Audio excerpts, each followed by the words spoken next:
that didn't go as according to plan at all. Why would the first drive be any different than anything else we've discovered on this car? Service bulletin number 192260 from Ford. How'd you miss that? It's on the outside. Like, dozens and dozens of people saw this engine go by with no bolt holes where there should be bolt holes and no bolts. What do you do with the extra hardware?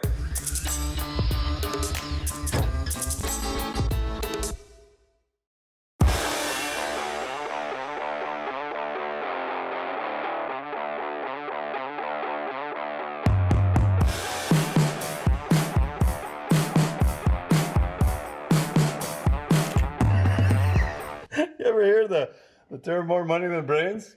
Yes, we've done a lot of work to our donor car, and you guys have mentioned that a bunch of times, but here's the thing. We're gonna be driving this year. We got a few more things to do to it. No, do not peel that off, please don't.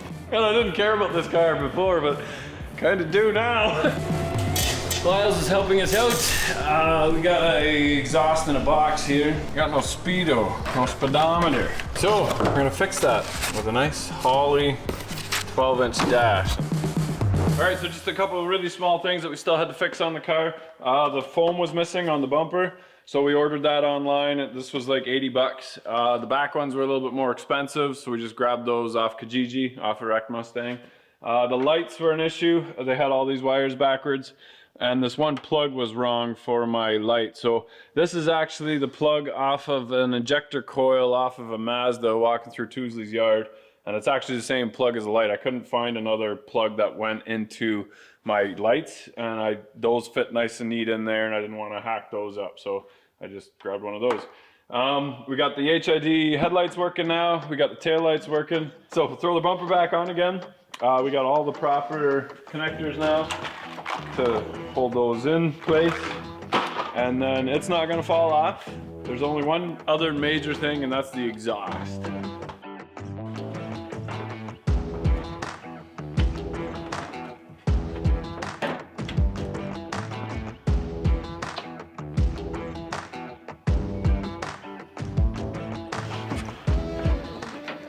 Stupid clips, especially because there's a GT500 bumper.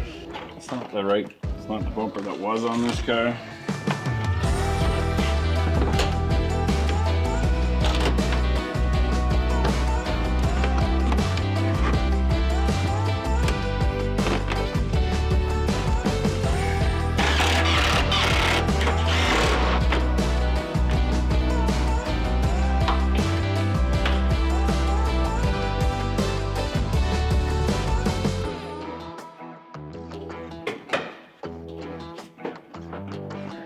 It's on there. Maybe we'll put some hood pins in here yet that will actually pull this down so this gap will line up that much better. Might pull the fender in just a hair. This gap is actually really nice. And let me show you this horrid exhaust.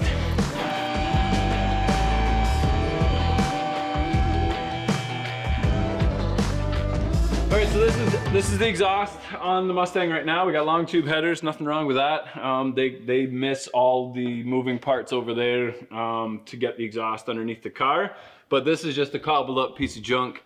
It's hanging down really low. It's Borla mufflers, but I think it's just a hollow can. I guess people pay big bucks for a hollow tube that says Borla on it. And if you're one of those people, this will be for sale, because driving this thing is the most obnoxious, embarrassing thing. It is so loud. It is like a 5-year-old playing a saxophone. It's entertaining for about 30 seconds, and then you're like, please make it stop. It's a car that is very open to the police to pull over. What we're gonna do is head up over to Lyell's. We're gonna put some cats on it and some proper mufflers. We don't have emission laws. So as for the evap and all that crap, because it is a Holley, it doesn't concern us because there is no emission testing in Ontario. So that allows us to actually drive vehicles like this. So it's not welded. There's no clamp on it. This is sad. Anyway, other than that, I think we got most of the repairs that were needed. All new brake lines, new suspension, new steering, new tires. And we have a recall for airbags, I think. Okay, So we got some interesting stuff going on here. So we've got like a little ball and knuckle here so you can adjust it. And that's leaking. This tip is out a good 4 inches more than that tip. This is a little not so good. Lyles is helping us out. We got a exhaust in a box here. Nice mufflers that will actually quiet it down. But then we also got some butterfly valves that will dump it up the side so we can still be obnoxious. It works on a remote. Vince, it's gonna be an odd day for you because this stuff is actually new. So Nice stuff to work with. yeah, all made in Canada, all made to order. We got some nice tips, and we got a connector if we need to connect it somewhere because we can't do it all in one piece. So thanks, Lyles. We're gonna start by yanking off that garbage, and we'll go from there.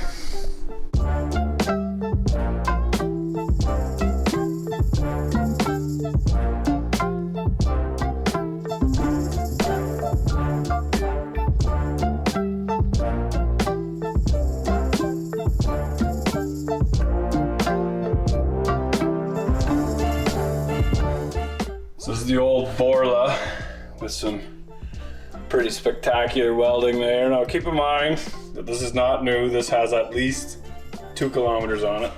And then these are Vince's welds. Just awesome. You got some nice good quality steel from Lyles. Makes the job go so much nicer. There we go.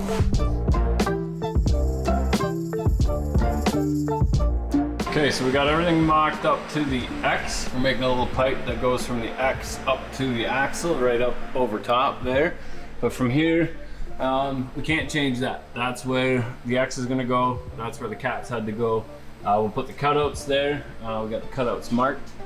We'll cut them out and we'll install them.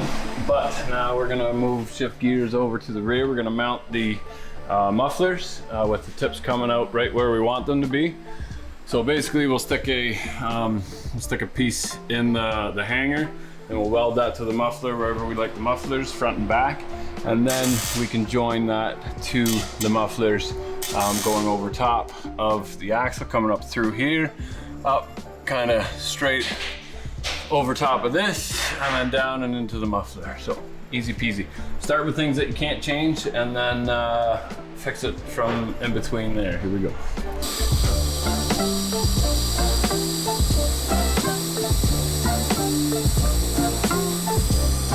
No filler rod. Look at that. Yeah, I tell you that.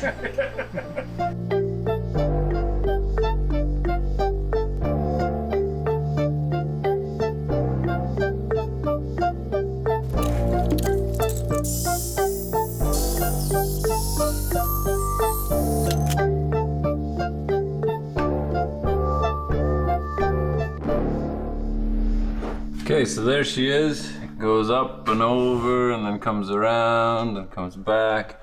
And it's not too bad. We've got the clamps right here, which really help because you can spin this pipe this way and you can rotate the pipe in the X brace this way, and then you can rotate this pipe this way.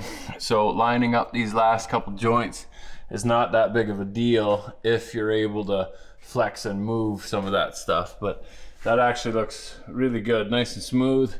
The pipes or the mufflers are nice and flat on both sides. I got to cut a hair off of the end of this one just to shove that tip in a bit. It's about a ½ inch farther out than the other one, but yes, I ran out of gas. Unfortunately, I ran to go get gas, and they close at 3 on Fridays, which really sucks because I need to weld all weekend. So I'll probably just leave it tacked until Monday when I can get more gas, but we'll drop it down, make sure that the axle doesn't hit the pipe, but I have about 2.5 inches of drop from where it is. It should be fine.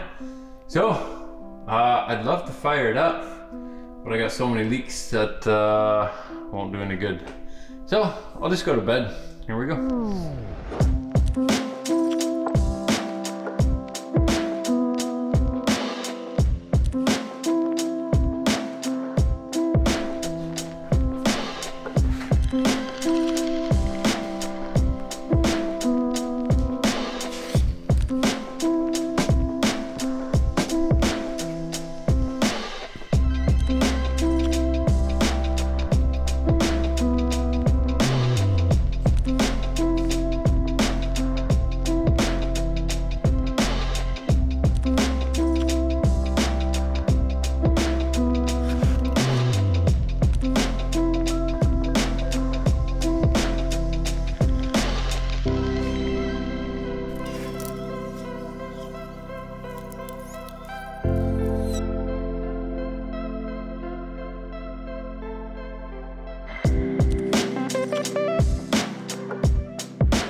so the Mustang has a few issues to fix up yet.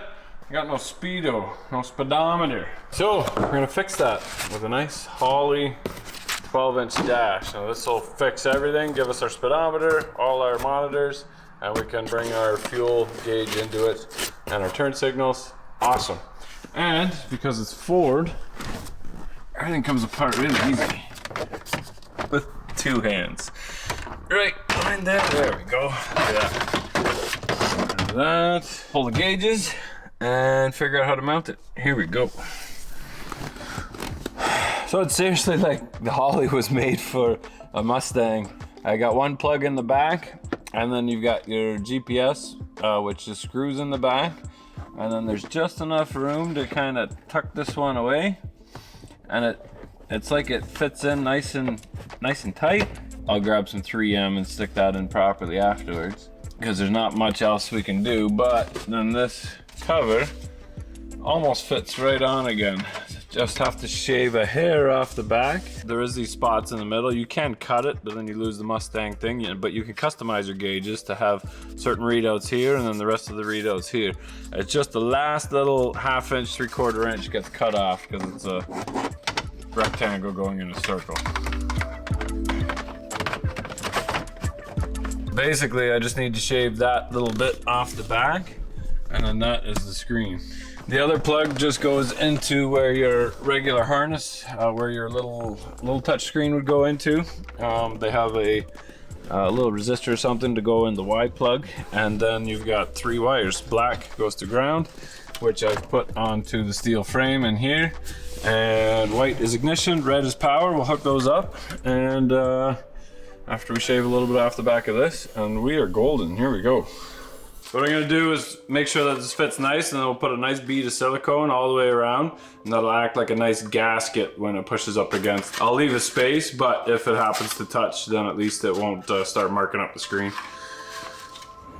Okay, haven't even wrapped the plastic off. Got a nice little 1/4 inch space all the way around, so I'm not touching the screen. Got a nice clean ignition and power. Check it out before I might cut that yet, I don't know, but that actually fits pretty nice. So we got the speedometer on one side, we got our oil, coolant, AFR, volts on that, and RPM on that side.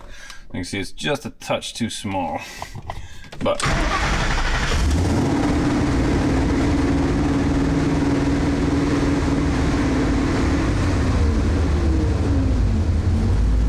that's pretty cool.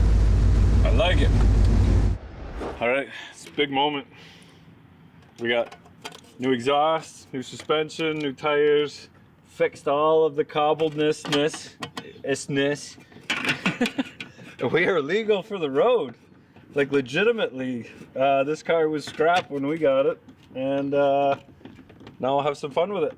So not bad for a donor car, I gotta say. It's probably our nicest donor car. But there's one thing that's still missing. And that's our GT sign, but it's not really a GT anymore. It's like most of our stuff, a 1 of 1. There's probably some 05 Mustangs with Boss 302s in there, but we had V8 Bug Canada make us this nice little DG Ford. So that's pretty cool. Line that up with the 2 holes.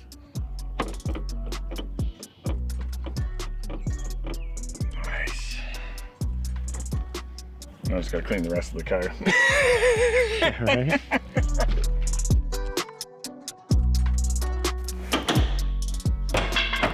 Okay, checked all our fluids, torqued the tires. We got the license plate on the front, nice holder there. It's only kind of nervous because this car is about the sketchiest car that I've ever seen. I think I got everything, but you never know. So here we go.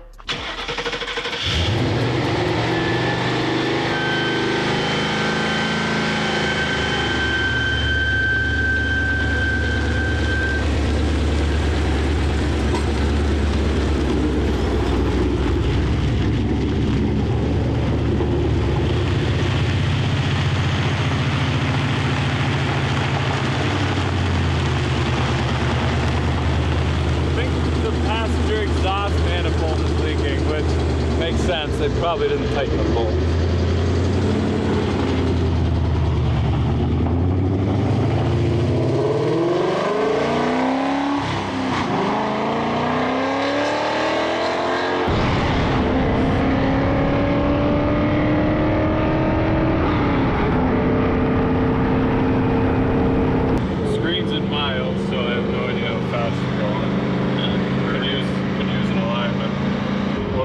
right back home again, check for leaks, and then we'll rip into it a bit. Kind of want to rip into it. Feels good. A little bit of power steering's making some noise.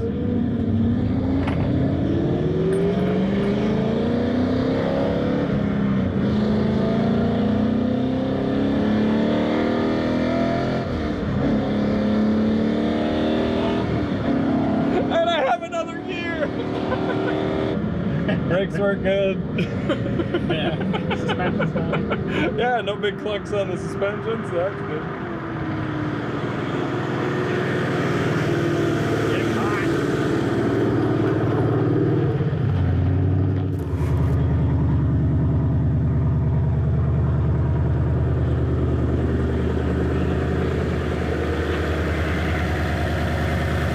No leaks that I can tell. That's always good.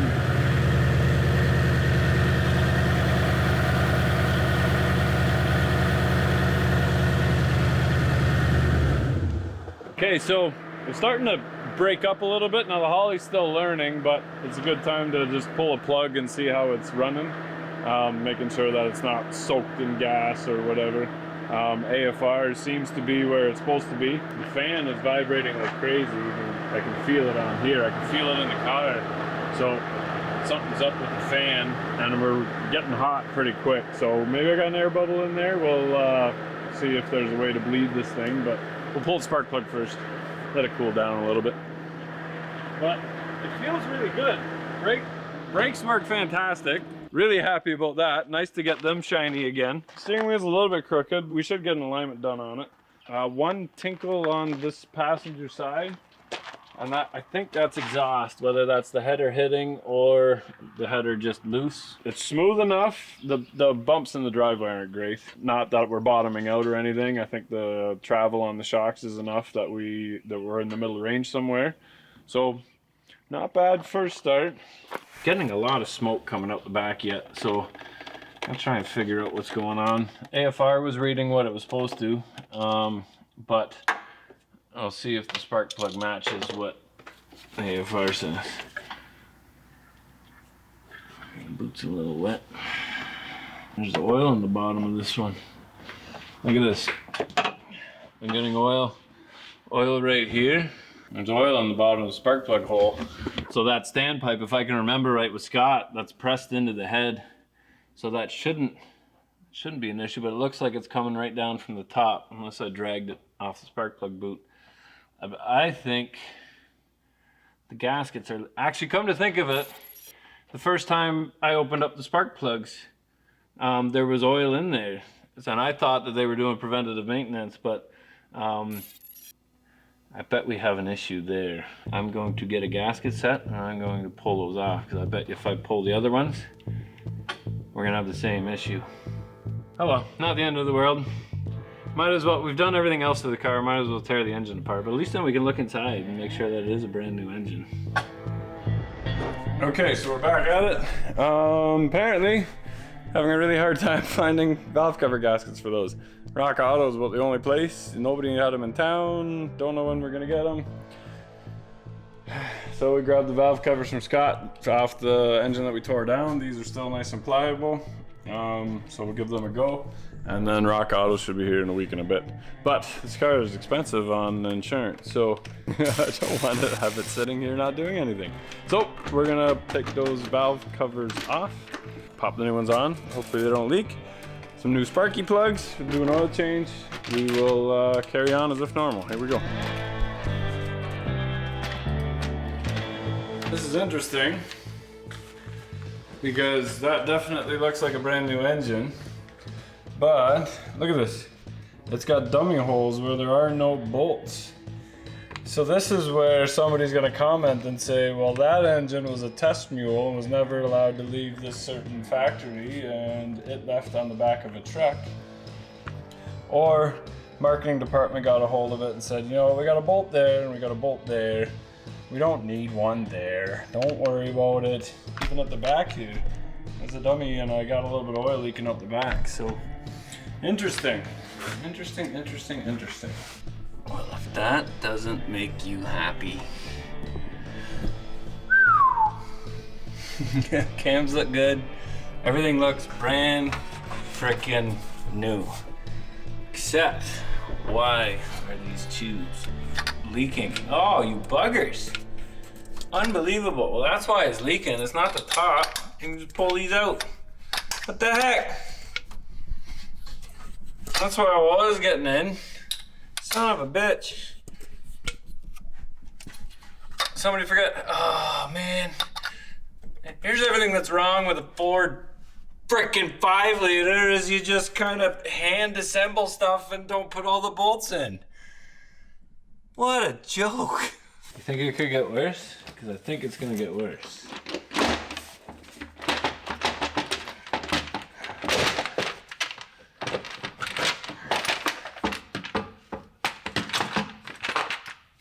Because I think somebody tried to drill a hole in one of them and it's just off by a lot.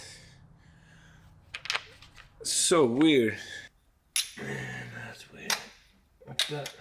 It's like super sloppy. Okay, so interestingly enough, when I measure this on one side, this is the side it just a little tight. This side seems to just go right through.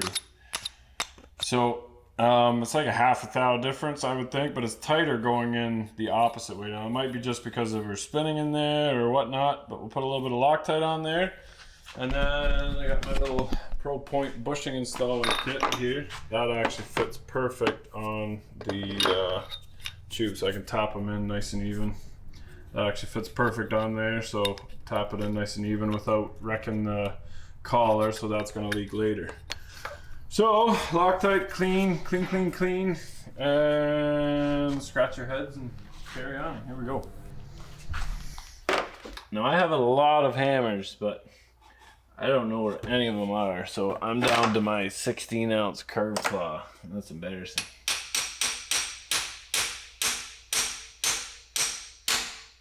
A little bit squeezing up past. Oh, so perfect. Go back in, put the kids to bed. I'm bleeding! Oh, it's just Loctite. That one went in too easy. Loctite, you better do your thing.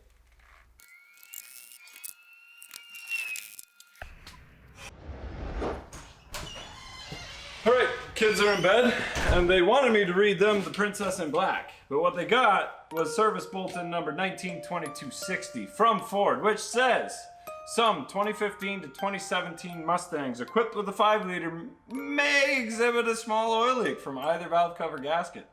This may be due to the number of fasteners used to hold the valve cover onto the cylinder head. To correct the condition, follow the service procedure steps, which involves drilling holes and adding the 5 missing bolts to each valve cover. Now, this just blows my mind because it happened for 3 years, 2015, 16, and 17. And say you make a run of 100,000 Mustangs or 100,000 5-liter Mustangs. 13 valve cover bolts per head. You would need to order 2.6 million valve cover bolts. Now, if you miss 5 per head, which is 10 per engine, and you do that over a run of 100,000 engines, you have exactly 1 million bolts left over that aren't in the engine. How do you miss that? It's on the outside. Like, dozens and dozens of people saw this engine go by with no bolt holes where there should be bolt holes and no bolts. What do you do with the extra hardware? Either way, that tells me we have either a 15, 16, or 17 Coyote Mustang. Because of those valve covers, it does look like a brand new engine underneath there. It is not a Boss 302, so the Boss put out 444 horse, and the 2015, 16, or 17 put out 435. So it doesn't have the hollow valves in the cylinder head, and it doesn't have CNC heads in it, but we still have a very good engine. So back to it. We're gonna tighten that down. We're gonna have a great Mustang. Okay, so here's the next issue, is these holes. This is my old valve cover from the 12, and it had these rubber style holders in there. Issue is we threw a lot of these out because they're so rusty that they were all stripped. Now, the new ones, this would be the 15, 16, 17. It has a much smaller hole and just has a bushing in there, no rubber. So I'm missing 5 on this one. I'm missing like 10 on that one. And I ordered a new valve cover gasket, which is fine, and these are fine. But the rubbers would be for that one, but I'm missing the bolts. Seriously. And I hope it doesn't leak. I don't know. Frickin' Ford. It's driving me nuts! So it's 89 inch-pounds. Start from the middle, work your way out. Okay, everything's kind of back together again, and then I realized, where's that coolant coming from? That's not so good. And then I realized that my upper rad hose sunk down and is hitting my fan belt. So there's I can feel a cut right underneath there where it was rubbing on the belt. So that is that squeal that always starts up, because that's just a little bit of coolant down the fan belt. So I'd like to take it for another rip tonight, but I'll see if I got some sort of rad hose that I can put in there, but I doubt it. Okay, so rummaging around on my leftover box upstairs, I got that piece of pipe, and then the old one, which is still good, and a little piece of exhaust pipe from Lyell. So stick that right there in the middle, and we got ourselves a nice new, better rooted coolant pipe. It'll look factory, honestly. A little short on hose clamps. Good thing I was working on a pool today. So these hose clamps thought that they would hear dozens of little kids splashing in the pool. Instead, they're gonna hear dozens of people screaming in terror as a Mustang comes careening at them. Look at that. Amazing. Wow. Parallel, everything. Probably use twice as many clamps as what Ford recommends, but hey, it's gonna work.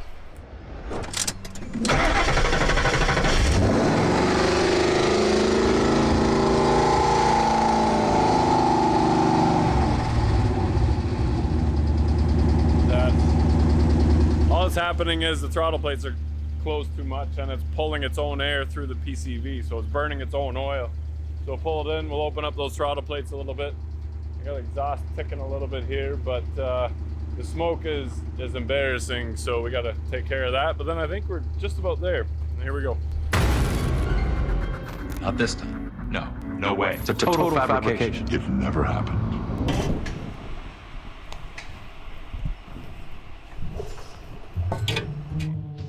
Okay, so we were gonna do a pile of drive-bys with the exhaust cutouts open and closed and do before and after.